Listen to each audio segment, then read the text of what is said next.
We are instruments of soul. And as instruments of soul, we sound the way. We sound the way for others.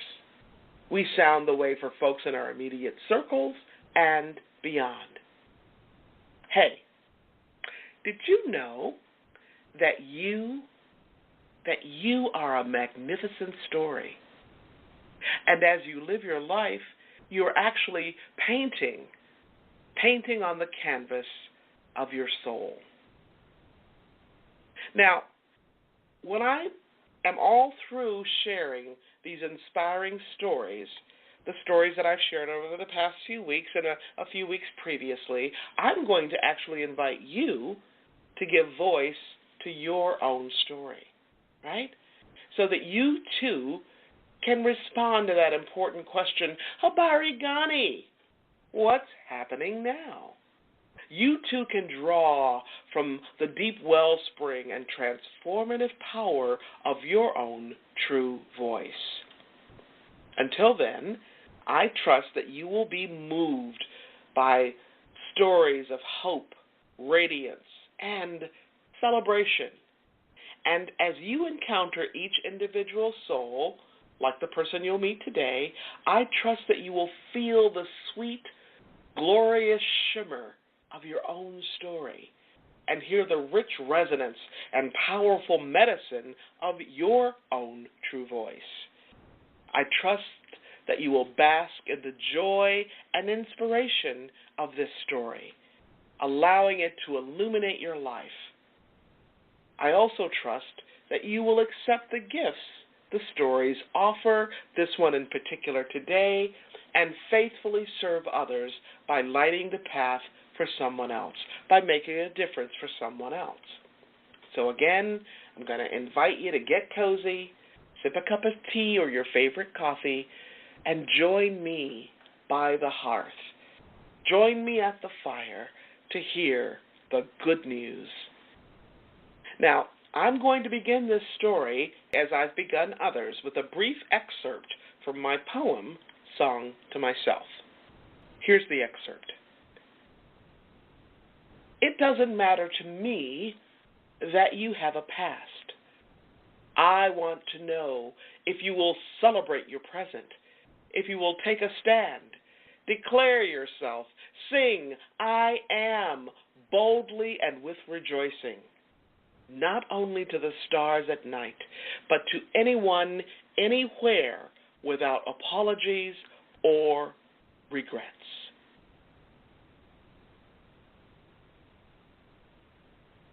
Now, those lines are actually the very last lines, the last stanza of the poem, Song to Myself. Now, I want to introduce you to a very special person. Some of you have met him before if you're a regular listener on this program. His name is Ernest. His story offers lessons for all of us. I know these lessons firsthand because Ernest is my father. Now I'm going to share a brief story with you about my father and William Faulkner, the person who changed our family story, my father's story, for all time. Now, if you've listened to my program before, you've heard me tell the full version of this story. I'm just going to tell you a brief version today, and it's also in my book called Pass It On, okay? So my father was the kind of person who dreamed out loud. He wore his soul on the outside from the time he was a little boy into the very last moments of his life. He was a visionary. He was a dreamer. And William Faulkner came into my father's life at a time when my father had no idea that he would be helped with his dream of going to college by somebody like William Faulkner. Now, for those of you who may not know, William Faulkner is Oxford, Mississippi's most famous citizen. He also happens to be one of the United States' most famous authors, a Pulitzer Prize-winning Nobel laureate. So he came into my father's life when my father was actually working as a janitor at Ole Miss, the University of Mississippi, It was still segregated, so he couldn't go to school there, but he could work there. And my father told his dream about going to college to the professors, to the students, and one of those people put my father in touch with William Faulkner, and that was Dr. Leston L. Love. When Faulkner met my father and heard his dream, he heard his story, he said, "Oh my, young man, Mr. McEwen, I want to help you with your dream. I want to pay for your tuition.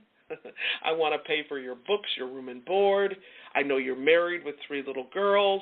I want to help you and Millie find a job so you won't have to worry about pocket change."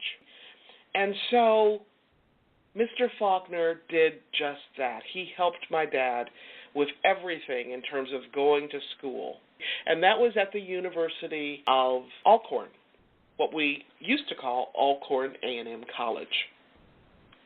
Now, I'm going to tell you the rest of the story, the part of the story that I don't often share. So you can imagine, from the time he was a little boy dreaming about going to college and then actually going to Alcorn, my father was devoted to lifelong learning and self-improvement. In fact, he was devoted to education in any form. In fact, my father lived his life reaching out to others who desired a very strong educational foundation, fulfilling his promise that he made to Faulkner to pass on the blessings that Faulkner had bestowed upon him. So my father was a person, he was a man with passionate intention, right? And in so many ways, he was a true visionary. In fact, like all visionaries, my father saw into the future. He saw far ahead of the Jim Crow era in which he lived. While he was a student at Alcorn A&M College, my father reaped the rich rewards of student life. And in June of 1957, 4 years after he began college, he graduated from college with distinction.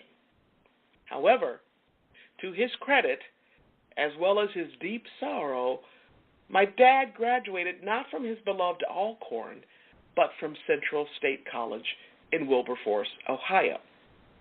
So, you might ask, how did that happen? Well, as you know from the story of his youth, my father was always very clear about his values and very committed to those values. And among his rock-solid values was respect for all others, no matter what. Now, my father was a natural leader. In fact, he became the president of the Alcorn Student Council. This was during a period of great turbulence and racial unrest in the United States. In March of 1957, just 3 months before he was due to graduate from Alcorn, my father took a stand against racial injustice. He did so in his role as student council president and as a champion for civil rights. Okay? And I'm going to say he also took a stand because he had the integrity of living in his values. And for taking this stand, he and a handful of other student leaders were expelled, or what they call ousted, as they called it during those tense, horrible years leading up to what we now call the Civil Rights Movement.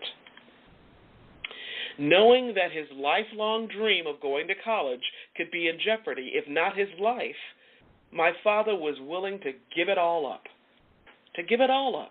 For what he believed was a moral and spiritual imperative. You know, I think about the words of Miss Mary Jane Gillespie, my 6th grade teacher. She used to say, character is not forged. Character is not forged when the sea is smooth as glass, but it is forged in the gale-tossed riot of the roiling sea. Well now, Habari Ghani, right? A few years ago, one of my sisters met Dr. Joy Williamson, a professor of the history of education. When Dr. Joy heard my sister's last name, McEwen, she asked, "Do you happen to know an Ernest McEwen, Jr.? I'd sure like to meet him. I just published a book about the role of students in black colleges as a force for change within the black freedom struggle in Mississippi." As student body president at Alcorn, Mr. McEwen left an indelible legacy, a legacy of courage and integrity. Habari Ghani, indeed. Through Dr. Williamson's scholarship and long stride of spirit, my family is now learning about events in my father's life that we never even knew about. How about that? Habari Ghani, indeed. With gratitude and hope, I thank Dr. Joy Williamson, for her important contribution to this relatively impoverished field of study. I also thank my sister Doris for allowing God to order her steps, for if she had not heeded his call in her current work, who knows when or if her path and Dr. Joy's would have ever crossed.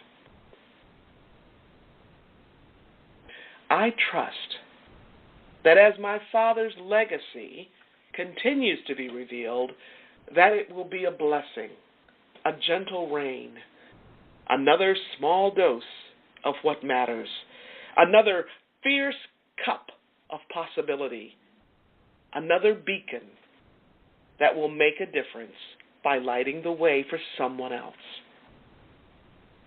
Now, I'm a little bit biased, right? Because Ernest is my father, but I just love his story, his devotion to education and his devotion to his own integrity, to taking a stand for his values, for what he believed. This has made a positive difference in my father's life, in my life, in the lives of my 4 sisters, my mom, and in the lives of countless others. I mean, he just poured and poured and poured into so many lives.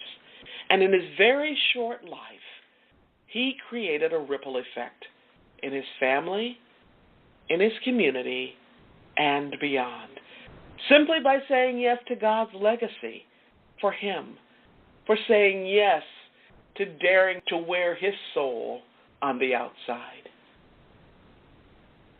Now, for Ernest, for my dad, wearing his soul on the outside is something he got to do every single day, no matter where he was or who he was with. Now, I began Ernest's story with these lines from my poem, Song to Myself. It doesn't matter to me that you have a past. I want to know if you will celebrate your present, if you will take a stand, declare yourself, sing, I am, boldly and with rejoicing, not only to the stars at night, but to anyone, anywhere, without apologies or regrets. When we live out loud, it makes all the difference, doesn't it? Now, some people ask me, Dr. Gloria, doesn't it hurt to live out loud? Doesn't it hurt to wear your soul on the outside? Well, let me tell you something. This is what I tell them. The alternative hurts a whole lot more. The alternative is not living out loud. Not living out loud is what keeps you stuck. That's what keeps you living in fear, in smallness, in diminishments, in insecurity, in insufficiency, in believing that you're not enough. Right? And living in fear, living stuck, is what keeps you from stepping into the life that God has planned just for you. As I've said before, don't let fear steal your joy. Don't let fear suck the life right out of you. You were made for joy. You were made for magnificence. You were made for service. You were made to stand in the amazing power of your own true voice.